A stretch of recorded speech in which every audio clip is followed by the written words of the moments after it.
¿Cómo es posible que el Almagesto no fuese sustituido por otra obra astronómica superior supuestamente durante más de un milenio? ¿Qué otros catálogos anteriores a la moderna época de los telescopios existieron en Europa y Oriente? ¿Qué reveladores hechos con respecto a la obra de Ptolomeo expusieron en su momento los astrónomos del siglo XIX Christian Peters y Edward Knobel? Veámoslo, comenzamos.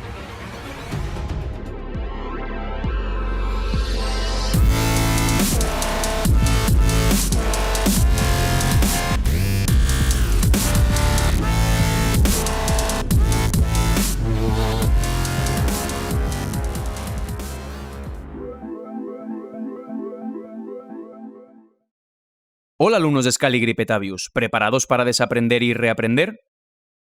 Antes de empezar os pido por favor que le deis like al vídeo y dejéis un comentario o emoji. Eso ayuda muchísimo a que YouTube lo posicione mejor y con ello pueda llegar a más gente. Hazlo. Hazlo.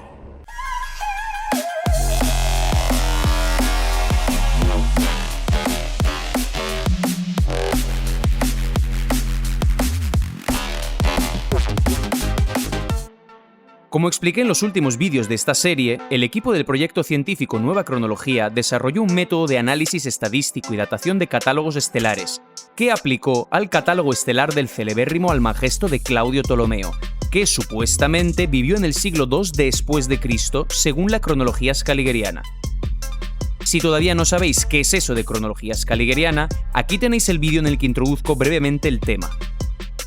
Pero como ya sabréis a estas alturas, y si no os animo a ver todos los vídeos de esta serie, la datación real de la composición del catálogo estelar del Almagesto está comprendida entre los años 600 al 1300 de nuestra era. ¿What? Es decir, si se realiza un análisis científico independiente de la información astronómica del Almagesto, queda absolutamente refutada y desmentida su errónea datación scaligeriana. Teniendo en cuenta esto, cabe hacerse la siguiente pregunta. Si se aplica el mismo método de revisión científica a otros catálogos estelares, ¿qué fechas darán? Es decir, replanteando la pregunta, si se analizan objetivamente otros catálogos, ¿serán correctas sus presuntas fechas scaligerianas? Muy buena pregunta. Es interesante aplicar el método desarrollado a aquellos catálogos que fueron compuestos con ayuda de aparatos del mismo tipo que aquellos que usó Ptolomeo, es decir, con ayuda de observaciones a ojo desnudo, es decir, a simple vista. Hoy voy a hablaros, por tanto, de 4 catálogos estelares: el de Ulugh-Bek, el de Al-Sufi, el de Tycho Brahe y el de Hevelius. El intervalo temporal abarca supuestamente los siglos X al XVII. Adelantándome un poco a los acontecimientos, debo decir la siguiente observación. El catálogo de Al-Sufi resulta ser simplemente una variante del Almagesto. De hecho, esta circunstancia ha sido señalada por varios investigadores. Cabe destacar que un análisis tan detallado de errores en las latitudes de las estrellas en los catálogos de Ulugh-Bek, Tycho Brahe y Hevelius fue realizado al parecer por primera vez, por el equipo científico del proyecto Nueva Cronología. Al hacerlo, se descubrió que la exactitud de dichos catálogos es mucho peor de lo que se suele creer. La discrepancia fue especialmente fuerte para el catálogo de Hevelius, siglo XVII. Primero, el equipo científico de la Nueva Cronología dató los catálogos de Tycho Brahe y Ulugh-Bek. La datación de las observaciones de Tycho Brahe se considera bien conocida, 1570-1600. El método de revisión científica, el mismo que se aplicó al Almagesto, da una datación absolutamente concordante. En el caso del catálogo de Ulugh-Bek, el resultado obtenido de posibles dataciones también cubre la fecha scaligeriana de composición de la obra, concretamente el año 1437. Pero al mismo tiempo, este intervalo se cruza con el intervalo de posibles dataciones del catálogo del Almagesto. En relación con esto, cabe señalar que la precisión de los catálogos de Ulugh-Bek y Ptolomeo es prácticamente la misma. Y supuestamente a ambos catálogos los separan nada más y nada menos que unos 1300 años. Pero, como ya ha quedado desmentida la presunta antigüedad del Almagesto, no se descarta que las fechas de composición de los catálogos de Ulugh-Bek y Ptolomeo sean realmente cercanas entre sí. Dicho todo esto, veamos muy brevemente cada uno de estos catálogos y su datación revisada. El catálogo de Tycho Brahe.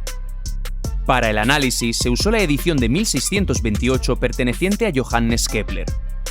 El catálogo de Tycho Brahe en dicha edición se presenta con una precesión de longitudes para la época del año 1600.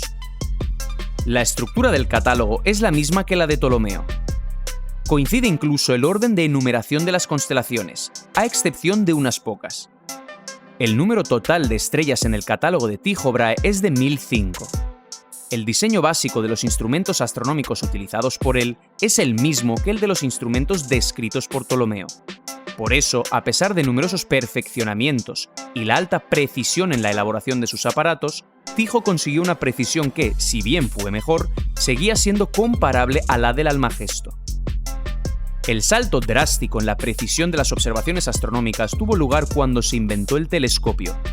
Como ya he dicho, la datación de las observaciones de Brahe se considera bien conocida, 1570-1600. Al datar el catálogo independientemente de la cronología aceptada hoy en día, solo con base en las coordenadas de las estrellas que se presentan en él, existe la posibilidad de volver a someter a prueba el método propuesto por el equipo científico de la nueva cronología. A mí la ciencia me encanta. El intervalo resultante de posibles dataciones es el siguiente, desde 1510 hasta 1620. Es decir, tiene una magnitud de 110 años y cubre el intervalo temporal de las observaciones de Tycho Brahe. Cabe señalar que la magnitud de dicho intervalo es aproximadamente 6 veces menor que la magnitud del intervalo de la datación del Almagesto, que es de unos 700 años. Esto se debe a que la precisión de las observaciones de Tycho resulta ser unas 5 o 6 veces mayor que la del Almagesto. El catálogo de Ulugh-Beck se considera una versión actualizada del catálogo estelar del Almagesto, basada en las observaciones astronómicas en el observatorio de Samarcanda a mediados del siglo XV. Aunque el nuevo catálogo era más preciso que el de Ptolomeo, nunca entró en circulación general. Su estudio muestra que, de facto, se trata del catálogo de estrellas de Ptolomeo. No solo el número de estrellas, sino también su orden en los catálogos de Ulugh-Beck y el Almagesto coinciden entre sí, con pocas excepciones. El número total de estrellas en el catálogo de Ulugh-Beck es de 1019. Los valores de las longitudes y latitudes eclípticas en este catálogo se presentan con una precisión de hasta minutos. Pero la precisión real de dicho catálogo es mucho peor. Algunos investigadores la estimaron muy alta. Sin embargo, resulta que es peor que la del Almagesto. Y, supuestamente, el catálogo de Ulugh-Beck es, como ya he dicho, 1300 años más moderno que el de Ptolomeo. No es de sorprender, por tanto, que el catálogo del Almagesto nunca fuera sustituido por el de Ulugh-Beck. Los cálculos del equipo del proyecto científico de la nueva cronología también muestran que el catálogo de Ulugh-Beck contiene préstamos directos del Almagesto. O viceversa, teniendo en cuenta que ahora sabemos que en realidad no es antiguo. El análisis objetivo muestra que las numerosas coincidencias entre los valores y las magnitudes de los catálogos de Ulugh-Beck y Ptolomeo no son casuales. El intervalo geométrico de las posibles dataciones del catálogo de Ulugh-Beck abarca los años 700 al 1450 de nuestra era. Es decir, cubre perfectamente la fecha scaligeriana de la composición del catálogo, 1437. Aunque ésta esté desplazada hacia el límite del intervalo obtenido por medio del análisis objetivo. Por otra parte, este intervalo es muy cercano al intervalo análogo del Almagesto, desde el 600 al 1300 de nuestra era. Por tanto, no se descarta que las fechas de composición de ambos catálogos sean, como ya he dicho, cercanas entre sí. Se descubrió que las coordenadas de 48 estrellas del catálogo de Ulugh-Beck y del Almagesto coinciden a la perfección. Se trata, pues, del resultado de préstamos directos por parte de un catálogo de los datos del otro. El catálogo de Hevelius. Existe una dependencia entre los catálogos de Tycho Brahe y Hevelius. El catálogo del segundo fue compuesto en la segunda mitad del siglo XVII, después de la invención del telescopio. No obstante, Hevelius no usó este aparato, pues pensaba que sus observaciones a ojo desnudo eran más precisas. Esto lo confirmó Halley tras la competición con Hevelius, cuando observaron las coordenadas de las mismas estrellas con diferentes métodos. Halley usó un telescopio y Hevelius lo hizo con ayuda de instrumentos astronómicos tradicionales. la diferencia de los resultados obtenidos no era superior a 1 segundo. Desde aquel momento, en la literatura se aceptó la opinión de que la precisión de las observaciones de Hevelius era cercana a la precisión de las observaciones telescópicas de aquel tiempo y era de alrededor de 1 segundo. Los valores de las coordenadas de las estrellas en el catálogo de Hevelius se presentan con segundos de arco. Sin embargo, el análisis del equipo científico del proyecto Nueva Cronología no confirma este popular punto de vista. Se descubrió que el catálogo de Hevelius no contiene ningún error sistemático. Sin embargo, los errores casuales en las latitudes tienen la misma magnitud media que en el caso del catálogo de Tycho Brahe. ¿Eso qué significa? Es decir, la precisión del catálogo de Hevelius no es mayor que la del catálogo de Tycho. Este resultado se obtuvo al analizar las configuraciones de estrellas brillantes con nombre en el catálogo de Hevelius. Este catálogo, al parecer, depende del catálogo de Brahe. Esta dependencia se ve de una manera especialmente clara en el grupo de estrellas brillantes rápidas, puesto que éstas componen la base de la datación propuesta de viejos catálogos estelares. La datación individual del catálogo de Hevelius carece de sentido. El resultado sería cercano al del catálogo de Tycho Brahe.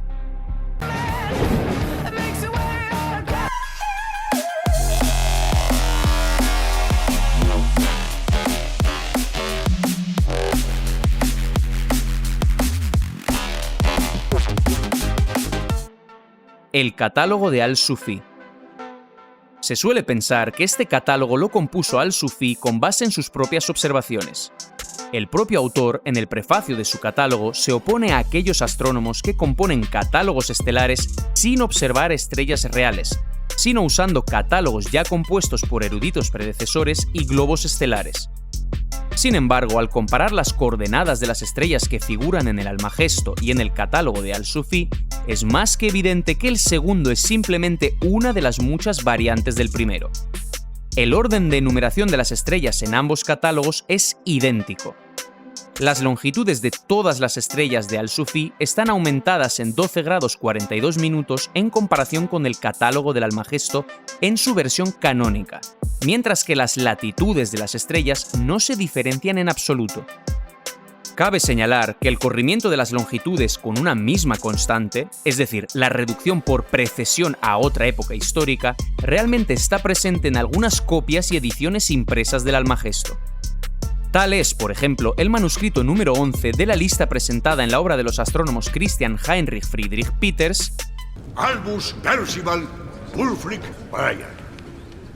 Dumbledore. y Edward Ball Nobel, conocido como Venique Codex 312. En él, las longitudes de las estrellas están aumentadas en comparación con las tolemaicas en 17 grados. Vemos, por tanto, que hubo cierta actividad alrededor del catálogo del Almagesto. Vemos que, por ciertas consideraciones, las longitudes de dicho catálogo eran desplazadas a diferentes épocas históricas.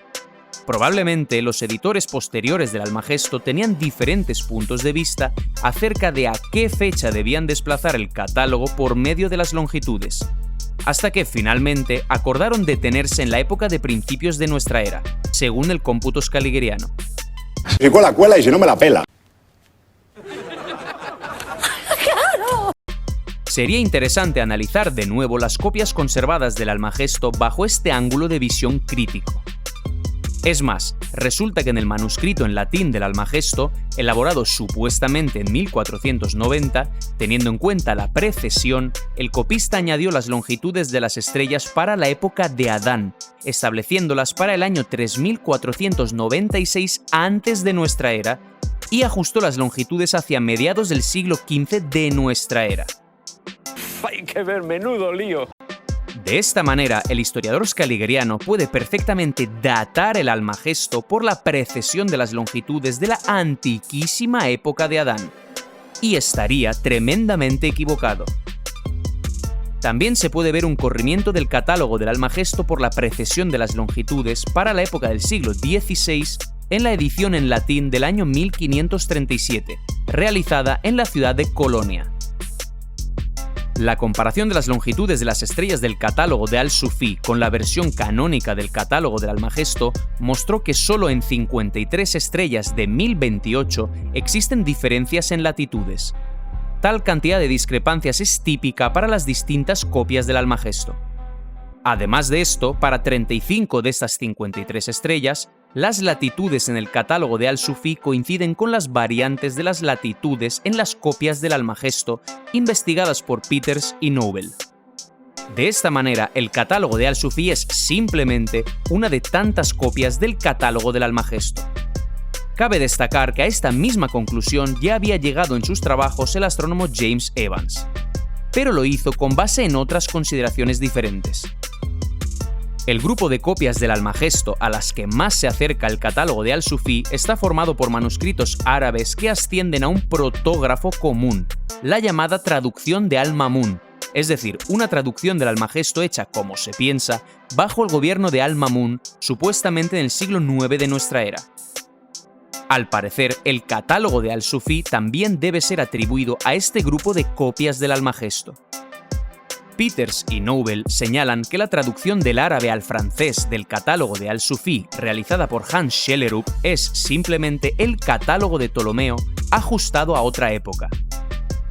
Sin embargo, los historiadores, por extraño que parezca, siguen repitiendo que el catálogo de Al-Sufi es independiente, basado en observaciones propias de Al-Sufi. En opinión de los historiadores, Al-Sufi simplemente quiso comprobar los catálogos estelares de Ptolomeo y los astrónomos de Oriente, precisándolos mediante datos de sus propias observaciones. Y ya para acabar, tan solo me queda decir una única cosa. Como podemos observar, diferentes astrónomos ajustaban el catálogo estelar del Almagesto a diferentes épocas exigidas mediante la precesión de las longitudes, añadiendo o restando cierta constante. Al hacer esto, perseguían objetivos de lo más diversos. Podían, por ejemplo, adscribir dicho catálogo a cualquier otro astrónomo, digamos a un tal Al-Sufi. A veces podían conservar el nombre de Ptolomeo como autor del catálogo, pero declarar que este antiguo astrónomo vivió alrededor de principios de nuestra era, debido a que esto lo atestiguaban de manera convincente las longitudes de las estrellas. Que, después de una operación aritmética muy elemental, para los expertos en la materia, claro está, pasaban a ser muy antiguas. Y esto ha sido todo por hoy. Muchísimas gracias por vuestra atención. Nos vemos en el siguiente vídeo. Hasta la próxima, amigos.